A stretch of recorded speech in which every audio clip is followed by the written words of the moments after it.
Original post. To avoid confusion, my daughter Millie, 14, is biologically my niece. So what happened was, years ago when Millie was about 3, my sister/her mom Layla, 38, left to work in another country, leaving Millie in my 44 male care. Millie's father died before she was born. Layla had promised to send money for me to take care of Millie and that she'd call and visit as often as she could, until she could take Millie to live with her permanently. After she left, she called probably 3 times in the first 2 months and then went AWOL. For years, I'd tried to find out what happened and assume the worst, only to hear from one of her friends a couple of years later that she got married to someone else and has an entire new family. I was heartbroken because Millie would ask when her mom was coming back, and I never knew what to say except soon. But even she grew tired of it and realized when she was about 8 that her mom wasn't coming back anytime soon. That's if she was coming back at all. Because of this situation, me and my wife were granted parental rights to Millie, and she couldn't have been happier that we were officially her parents.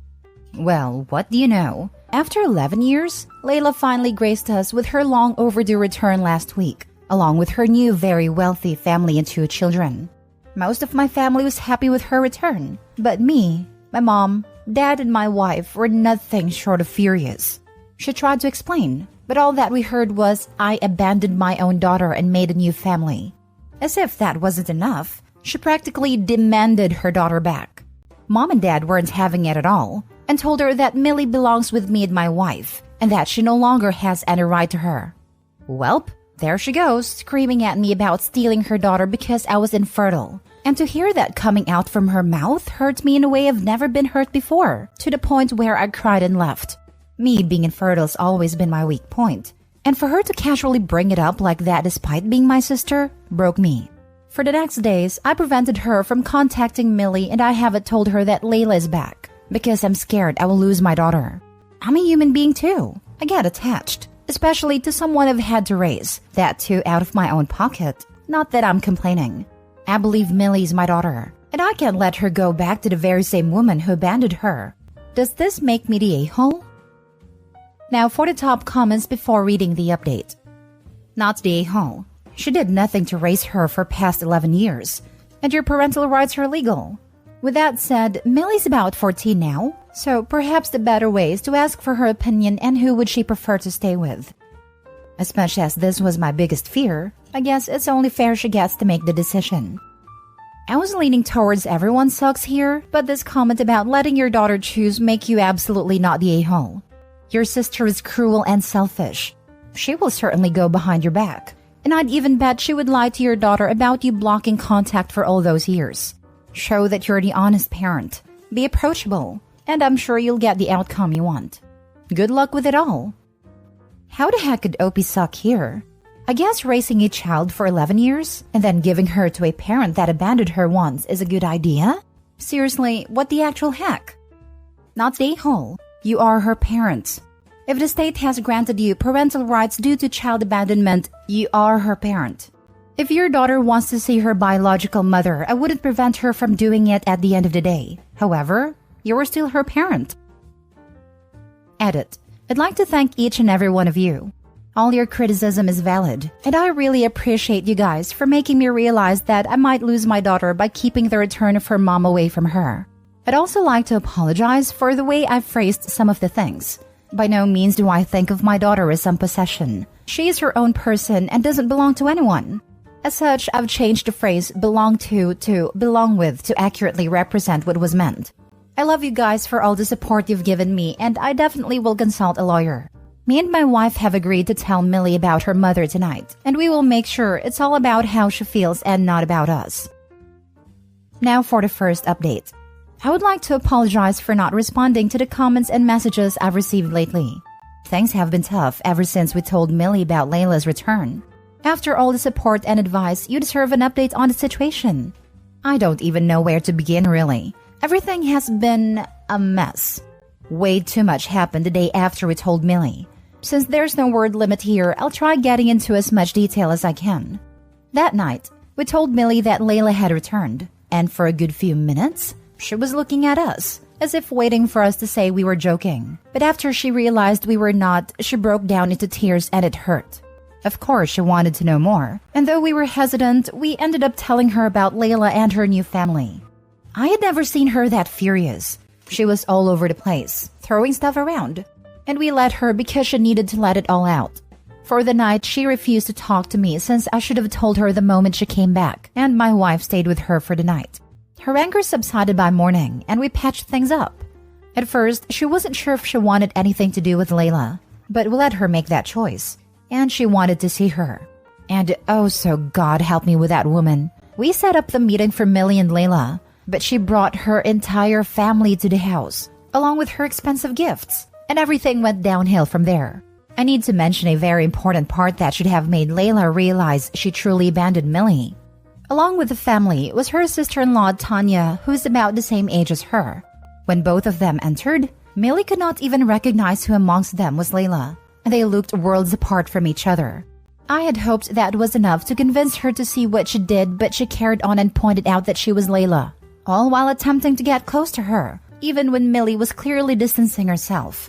It got so bad that my wife had to come in between them, and her husband had to pull her away. That's when she started yelling at my wife for coming in between her and Millie, also accusing my wife of replacing her.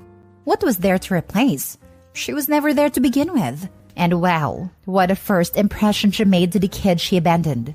Millie became infuriated once more and things were said. When I say she said what needed to be said, I mean it. It was a serious situation, but me and my wife were struggling to hide our smiles when Millie told Layla off. She called her cruel, selfish, disgusting, evil, and many more vile words to express her hatred towards her. Tanya had to take Layla's kids outside. Normally, I would not entertain the vocabulary Millie was using, but for this specific instance, I just had to allow it. She was too worked up after this, and I had to take her upstairs to calm down. Now it was just me and my wife versus Layla and her husband, and along came the usual chorus. She accused us once again, now saying we influenced Millie to hate her. She was in tears, and for a minute I felt sorry for her. My wife politely asked we discuss this like adults. Now the revelations begin, and honestly, I rest my case. As we were recalling events of the past and why Layla never contacted us again, Jeremy, her husband, was visibly confused. He looked lost, completely lost, to the point where I thought he wasn't feeling well, and I offered to take a walk. And well, we started talking about this matter and I was beyond shocked. According to him, when he and Layla met, she never said anything about a child, and only after the marriage did she reveal she had a child. Not by choice anyway, because he found out from one of my billion texts to her regarding Millie. She further lied and said my family forced her to give up her child to me because I was infertile and desperate for a child that shared blood with me. But it doesn't end there. When Jeremy wanted to read the rest of the texts, she deleted them because I was apparently insulting and making threats to her that were so disturbing she didn't want Jeremy to see them. Of course, I showed him the text from my phone, and he couldn't believe it. It gets even worse. It was said that I was preventing her from contacting Millie, and she didn't even want to involve the police in the matter because me and my family were dangerous. So she thought it was best not to contact us anymore to protect her new family. At some point, I was thinking to myself how incredibly stupid Jeremy was to believe Layla's blatant attempts to cover the fact that she abandoned a child. But I feel for the guy. He was probably so smitten with my sister, just like all her exes, that he failed to see through her pretentiousness. I didn't even get to ask why they chose to come back now, because Jeremy was angry and he went back inside fuming. They were fighting so loudly I had to send them outside. It was clearly going to get violent, and we had to physically separate the two. Jeremy took Tanya and the kids and left, leaving Layla there. My very empathetic wife let her stay in our house since she was wailing so much, and honestly, after all the lies, I couldn't care less about her. I did ask Millie if she was okay with Layla spending the night, and after seeing Layla break down like that, I wasn't surprised she let her stay. She made it very clear the only reason she was allowing it is because she's not like her, and that was enough to let me know we've been doing a good job raising her. She also said she was still waiting for her to explain why she abandoned her and why she chose to come back now. We did get to discuss how she felt about Layla overall, and needless to say, she was very disappointed with her approach. I took the chance to assure her she wouldn't be pressured to side with me and my wife, and that she can get to know Layla if she wants to. We would always love her no matter what. She assured me she wouldn't be going anywhere, and it was very emotional for me because my heart was at ease hearing her say that. Layla and Jeremy are still not talking, so Layla lives with us for now, since my parents don't want her at their house either. And my wife thinks it's too unstable to be left alone. But the more she delays us telling the truth, the faster her time is running out in the house. I just don't recognize my sister anymore. She was never like this. My parents raised her so well. I get she was traumatized by Millie's father's death, but surely it's not enough to change someone so drastically. And to abandon your child despite knowing you're the only parent they have left, then coming back after a long time to take her away from people who love her? It just makes it hard for me to sympathize with her. I doubt any one of us will take this to courts, now that Layla's husband knows the truth. Give her a time limit. A week should be enough for her to get her act together enough to move forwards. Any longer than that, and you would be actively harming your daughter by having her around. Good luck on your next moves. Oh, don't worry about that. She has until tomorrow to answer Millie's questions. She can come up with the most saint-of explanations, but the lies that she told her husband and his family will be her downfall. I know for sure nothing she says will ever convince Millie, and I did tell Layla that I'll drag her out myself if she doesn't leave tomorrow regardless of the explanation, and I would have the abandonment charges pressed against her. I just hope it doesn't come to that, and she just apologizes and peacefully exits our lives, because even now, I still haven't heard a single sorry from her. I can see she's taking advantage of my wife's empathetic nature, but I'm going to end it. Now for the final update. I've been noticing a lot of traction for my updates, and I can see you all want an update. As for the text messages, I've always kept them over the years ever since Layla went AWOL. They weren't just on one platform, but a lot more others. It was also advised by our lawyer to keep them, and that's how we also got Millie's custody. I know from the reader's perspective it seems everything happened fast, but I assure you it didn't. But I have to apologize. I cannot give you a detailed update about Layla's answer, at least not on a post. Yes, it is that bad. Layla's secret is only between me, my wife, and her. She told Millie it was because of her mental stability, but that was only surface level. Millie did tell her it was great that she eventually came back for her, but things are better with her gone, at least for now. The real reason would crush my daughter. We can't tell her until we're sure she can handle it, but I don't see us ever telling her something as horrible as this. Now I know my sister is dealing with her unresolved trauma that has made her the horrible person she is today. She has left, and I made her swear to never come back, but I know better than to take Layla's words for things, so I had to make sure in my own ways. I didn't do anything illegal if that's what you're thinking. Jeremy did come back before finally leaving to apologize to Millie about Layla's actions, and told her she's always welcome at his home and can get to know her half-siblings if she wants to. I don't know what will happen between Layla and Jeremy, but for her sake, she had better lie herself out of this one too, because if she tells Jeremy what she said to me, she might not even see her other kids again. But then again, it would be good if the kids are raised by Jeremy and not Layla, until she has seen a psychiatrist. I don't know how to feel about Layla now, because on one hand, I can see she's dealing with heavy unresolved trauma that needs professional intervention. But on the other hand, no mother feels the way she feels about my daughter. I am by all means going to delete this update after some time. Edit from a reposter. I heard back from Opie. Since he was not wanting to share the real reason Layla abandoned her daughter, had messaged him to make sure it would be okay to add this final update into this post, since it might result in a barrage of requests to hear what happened. He told me it was okay, because he was about to delete everything anyway. He did share Layla's story with me. I will tell you that Millie was not the product of an assault, as so many in the comments assumed. I asked how Millie was doing after all of this. He said she was handling it really well. I'm pasting this reply about Millie below. My daughter is much better than I thought she would be. Her life and daily habits haven't been affected, and we're moving on as a family. Poor Millie.